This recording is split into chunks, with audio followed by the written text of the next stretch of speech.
Esta mente agitada, vacilante, difícil de vigiar e controlar, o sábio endireitará, tal como o flecheiro faz com as flechas. Tal como um peixe tirado da água e jogado na terra, esta mente se debate enquanto está abandonando o reino de Mara. Mente, chitam. Este termo é comumente traduzido como mente ou consciência, e é visto como a essência do assim chamado ser, que desempenha o papel mais importante no complexo maquinário do homem. Chitta é mais apropriadamente traduzida como um estado mental, ou melhor ainda, um estado emocional. É chitta que é ou contaminada ou purificada, e este é o pior inimigo e o maior amigo que alguém tem. Chitta parece ser o equivalente à alma no pensamento ocidental. No budismo, no entanto, uma alma como entidade permanente não é reconhecida. Chitta, que toma o lugar de alma no pensamento ocidental, se refere ao estado emocional de uma pessoa. Chitta não é uma entidade fixa, mas sim uma atividade instável, tal como uma chama. Algumas vezes as emoções estão estimuladas e outras vezes Chitta está calma, as emoções estão ausentes. Podemos até traduzi-la como temperamento. Algumas pessoas que escrevem sobre o budismo, erroneamente, consideram Chitta como equivalente à mente ou consciência. Mas o que se entende por Chitta é o aspecto emocional e não os aspectos cognitivos do processo mental. Quando uma pessoa está dormindo e está em um estado sem sonhos, ela experimenta uma espécie de estado mental que é mais ou menos passivo do que ativo. É semelhante ao estado mental que se experimenta no momento da concepção e no momento da morte. O termo da filosofia budista para este tipo de estado mental é Bhavanga Chitta, que significa o estado mental natural, que é a condição para a existência da pessoa. Surgindo e desaparecendo a cada momento, Bhavanga flui como uma corrente d'água, não permanecendo a mesma por 2 momentos consecutivos. Nós, de fato, experimentamos este tipo de estado mental não só em um estado sem sonhos, mas também em nosso estado de vigília. No decorrer da nossa vida, experimentamos estados mentais de Bhavanga mais do que qualquer outro tipo de estado mental. Portanto, Bhavanga torna-se o estado natural da mente. Alguns estudiosos consideram Bhavanga como sendo o mesmo que subconsciência. De acordo com o dicionário de filosofia, subconsciência é um compartimento da mente suposto, por parte de certos psicólogos e filósofos, de existir abaixo do limiar da consciência. Na opinião de alguns psicólogos ocidentais, a subconsciência e a consciência coexistem. Mas Bhavanga não é um subplano e também não corresponde à consciência subliminar de F. W. Meyer. Bhavanga é assim chamado porque é o estado de repouso da mente, que é natural para o contínuo vital de um indivíduo. É por isso que o contínuo vital tem sido sugerido como o termo equivalente em português para Bhavanga. Mas uma tradução melhor seria estado de repouso mental. Este estado mental de Bhavanga, que a pessoa sempre experimenta enquanto não é interrompida por estímulos externos, vibra por um momento mental e desaparece quando um estímulo ativa os sentidos. Suponha, por exemplo, que o olho seja estimulado. Então, o fluxo de consciência Bhavanga é bloqueado e a consciência da porta do sentido, cuja função é voltar a atenção para o objeto, surge e desaparece. Imediatamente após isso, surge uma percepção visual que vê o objeto, mas que ainda não sabe exatamente do que se trata. Esta operação do sentido é seguida por um momento de recepção do objeto que é visto. Em seguida, surge o momento mental de investigação, que momentaneamente analisa o objeto visto. Isto é seguido por um momento mental de decisão. Disso depende jhāvana, a importante fase psicológica subsequente. É nesta fase que uma ação é julgada, seja ela benéfica ou prejudicial, quando o discernimento é exercido e fará sua parte. Kama é realizado nesta fase. Se decidida corretamente, torna-se benéfica. Se de forma errônea, prejudicial. Independentemente da conveniência ou da inconveniência do objeto apresentado à mente, é possível que o indivíduo torne o processo de jhāvana benéfico ou prejudicial. Se, por exemplo, encontra-se um inimigo, a raiva vai surgir automaticamente. Uma pessoa sábia pode, em vez disso, com autocontrole, irradiar pensamentos de amor-bondade para ele. Esta é a razão pela qual o Buda declarou: por si mesmo o mal é feito, por si mesmo se é contaminado. Por si mesmo nenhum mal é feito, por si mesmo se é purificado. Ambas, impureza e pureza, dependem de si mesmo. Ninguém é purificado por outro. É um fato aceito que o ambiente, as circunstâncias, as tendências habituais e assim por diante condicionam nossos pensamentos. Em tais ocasiões, a volição é subordinada. Existe, no entanto, a possibilidade de nós superarmos as forças externas e produzir pensamentos benéficos ou prejudiciais, exercendo nossa vontade própria. Um elemento exterior pode ser um fator causal, mas nós mesmos somos diretamente responsáveis pelas ações que se seguirão. É extremamente difícil sugerir uma tradução adequada para jhāvana. Percepção é uma tradução sugerida por alguns. Impulso é sugerido como uma tradução alternativa, que parece ser menos adequado do que percepção. Aqui é mantido o termo em Pali. Jhāvana literalmente significa correr velozmente. É assim chamado porque, no curso de um processo de pensamento, ela corre velozmente por 7 momentos mentais, ou, no momento da morte, por 5 momentos mentais, para um mesmo objeto. Os estados mentais que ocorrem em todos esses momentos mentais são semelhantes, mas a força potencial deles é diferente. Todo esse processo de pensamento, que ocorre em um fragmento infinitesimal de tempo, termina com a consciência de registro, com duração de 2 momentos mentais. Assim, um processo de pensamento é completado após o término de 17 momentos mentais. Esta é a análise de um processo de pensamento envolvido na experiência de um objeto.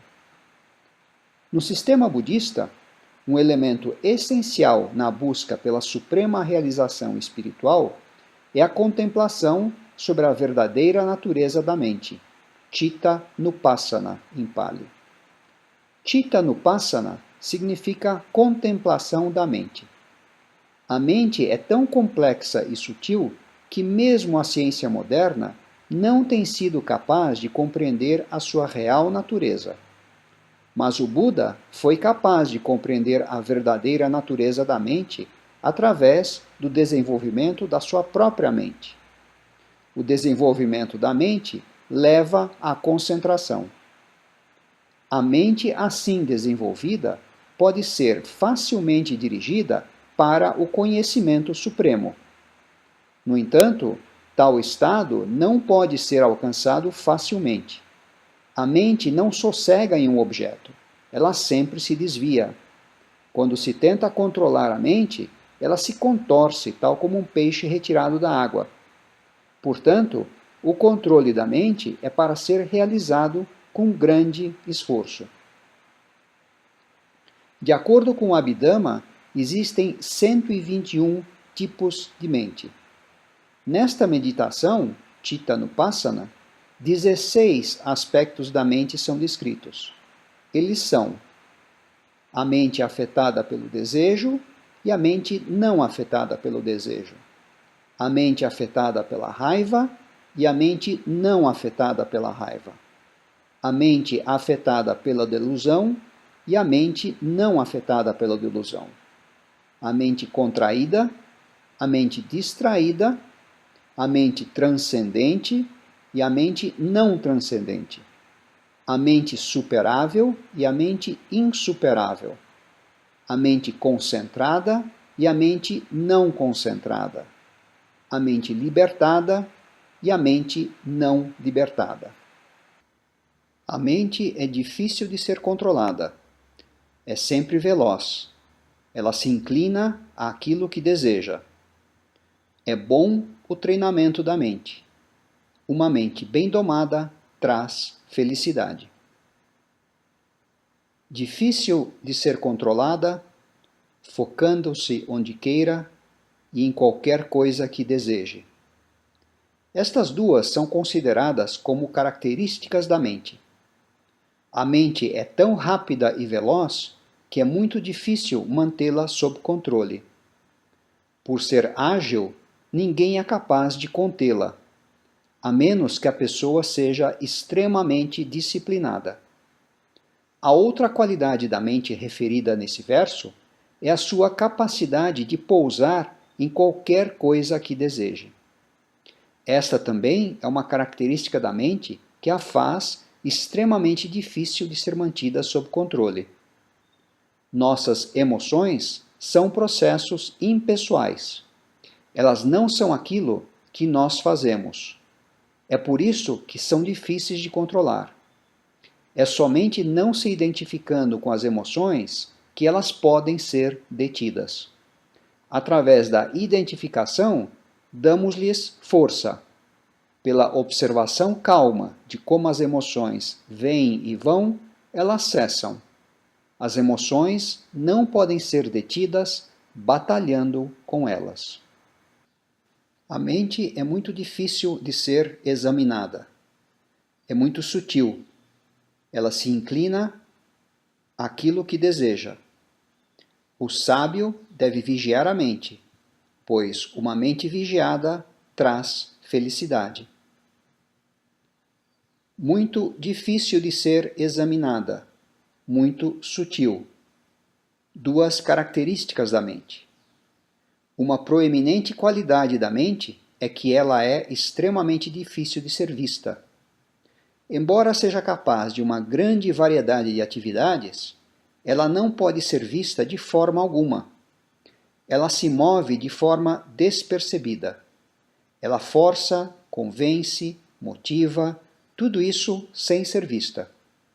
A outra qualidade da mente referida nesse verso é que ela é muito sutil. É por isso que a mente não pode ser vista ou capturada de qualquer forma. O verso enfatiza o fato de que a felicidade vem para aquele que é capaz de vigiar essa entidade imperceptível e sutil, a mente. Indo longe, perambulando só, sem forma e repousando numa caverna. Aqueles que contêm a mente, com certeza, se libertarão dos grilhões de Mara. Indo longe, perambulando só, sem forma e repousando numa caverna, esses são mais 4 atributos da mente mencionados nesse verso. Indo longe significa que, a partir de um tópico inicial de pensamento, a mente pode se desviar para muito longe. Perambulando só significa que a mente só pode pensar em uma coisa de cada vez.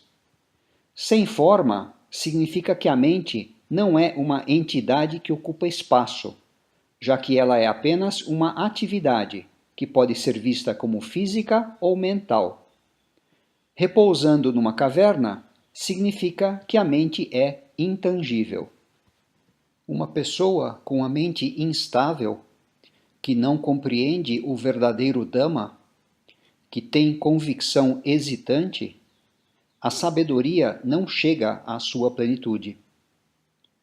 Alguém que tem uma mente não inundada pela cobiça, uma mente que não é abalada pelo ódio, que abandonou o mal e o bem também, um desperto, para ele não há medo.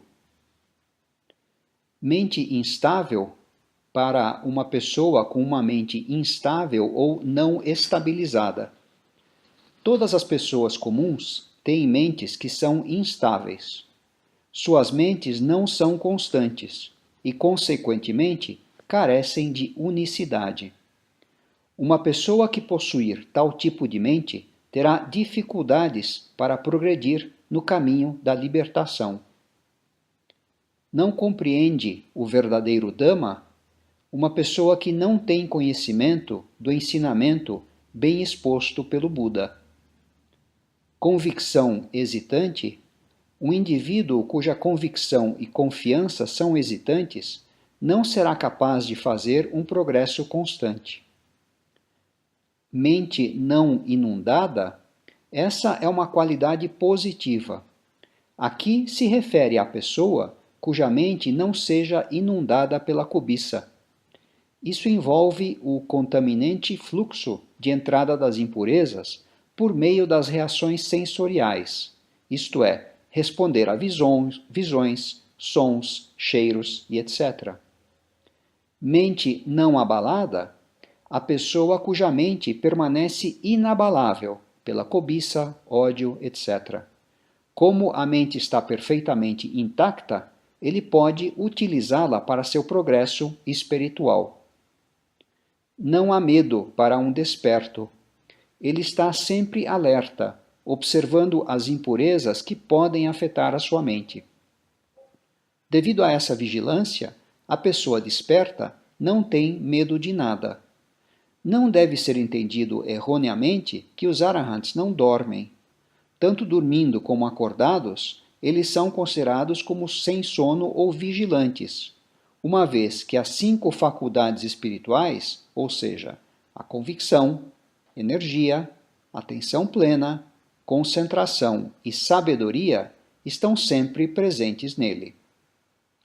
Abandonou o mal e o bem também? Aquele que transcende as noções de boas e más ações, sem nenhum apego particular às recompensas. Isso implica num elevado grau de equanimidade, uma vez que indica um desapego livre de ego. Não há nenhum apego ao ato de dar, a quem o recebe ou ao presente dado. Os arahants, no entanto, tendo transcendido toda a vida, a presente e o renascimento, ao fazerem ações, são ditos estarem além do mérito e demérito. As ações de um arahant, um perfeitamente iluminado, não são nem boas nem más, porque ele foi para além do bem e do mal. Isso não significa que ele seja passivo. Ele é ativo, mas sua atividade é altruísta e é direcionada para ajudar os outros a trilharem o caminho que ele mesmo trilhou. Suas ações, que em geral são aceitas como boas, carecem de força criativa dele mesmo para produzir efeitos kármicos. Ele, contudo, não é isento dos efeitos de suas ações passadas. Ele não acumula novas atividades kármicas. Quaisquer ações que ele faça, como um arahant, são chamadas de inoperantes e não são considerados como karma. Elas são eticamente ineficazes. Entendendo as coisas tal como elas realmente são, ele finalmente quebrou a cadeia cósmica de causa e efeito. Percebendo que esse corpo é como um pote de barro, fortalecendo essa mente tal como uma cidade fortificada, combata Mara com a arma da sabedoria, enquanto sem apegos proteja aquilo que já foi conquistado. pote de barro, os monges são convidados a considerar o corpo humano como um pote de barro, frágil, muito vulnerável. Considerar a mente como uma cidade fortificada, a qualidade especial da cidadela está dentro dela. Todos os tesouros valiosos são armazenados e protegidos. Se ela não for protegida, qualquer pessoa de fora pode entrar e saqueá-la. A mente também poderia ser atacada por impurezas. Combata Mara, o senhor do mal, com a arma da sabedoria. Quando as forças do mal atacam a mente, a cidadela precisa ser protegida. A única arma para uma contraofensiva é a sabedoria, que é o perfeito conhecimento da natureza das coisas, tal como elas na verdade são. Não demorará muito, e este corpo repousará sobre a terra, descartado, sem consciência, inútil como um tronco podre. Não demorará muito, muito em breve, sem qualquer sombra de dúvida. O verso explica a condição do corpo humano. Em breve, certamente ele decairá. Descartado, independentemente de quantos amigos e parentes amem uma pessoa enquanto ela está viva, quando ela morre, o seu corpo será jogado fora. Inútil como um tronco podre. O corpo descartado vai repousar sobre a terra tal como um tronco podre. Ele não terá nenhuma utilidade para ninguém. Uma vez que a consciência se foi, sem vida, nosso corpo é inútil. Ele é pior que um tronco de madeira, porque o corpo não tem mais nenhuma utilidade, enquanto que um tronco de madeira poderia, de alguma forma, ter ainda alguma utilidade. Qualquer dano que um inimigo faça a um inimigo, ou aquele que odeia ao odiado, a mente direcionada de forma inábil, deveras poderá causar a uma pessoa o maior dano. O que um inimigo faz a um inimigo. Da mesma forma, aquele que odeia pode causar dano para o odiado. A conclusão do verso é que o mal que é feito para uma pessoa por sua própria mente mal direcionada é pior do que um bandido poderia fazer para outro bandido rival, ou pior do que dois inimigos fazem uns aos outros. A mente não desenvolvida é o pior inimigo que alguém pode ter. Mal direcionada, a mente pode ser direcionada da maneira correta. Em tal situação, o resultado é benéfico. Quando isso acontece, a mente bem direcionada prova ser o melhor amigo que alguém pode ter. Mas, quando a direção dada à mente é errada, ela pode causar para a pessoa um dano maior do que qualquer inimigo. Mente direcionada de forma inábil, o que se conclui aqui é que a mente de uma pessoa pode causar um dano maior do que qualquer inimigo poderia causar a outro.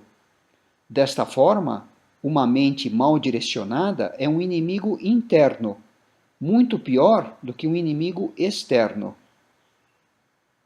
Uma mente direcionada de forma inábil é a mente voltada para os 10 tipos de ações prejudiciais, ou seja, matar, roubar, conduta imprópria em relação aos prazeres sensuais, linguagem mentirosa, linguagem maliciosa, linguagem grosseira, linguagem frívola, cobiça, má vontade e entendimento incorreto. Aquilo que nem uma mãe, tampouco um pai, nem qualquer outro ente querido pode fazer, a mente direcionada de forma hábil, deveras, poderá causar a uma pessoa o maior benefício. Mente direcionada de forma hábil. Os pais de uma pessoa a amam imensamente. Eles podem lhe dar generosamente todas as coisas mundanas. Mas, quando se trata dos frutos da vida superior, libertação e realizar o imortal, só a mente bem direcionada pode ajudar. Isso porque a pessoa tem de experimentar o imortal por si só. A mente bem desenvolvida é o melhor amigo que alguém pode ter. A mente direcionada de forma hábil é a mente voltada para os 10 tipos de ações benéficas, ou seja, generosidade, virtude, meditação, reverência ou respeito, trabalho voluntário, transferência de méritos, alegrar-se com os méritos dos outros, ouvir o Dhamma, expor e ensinar o Dhamma, retificar o entendimento dos outros.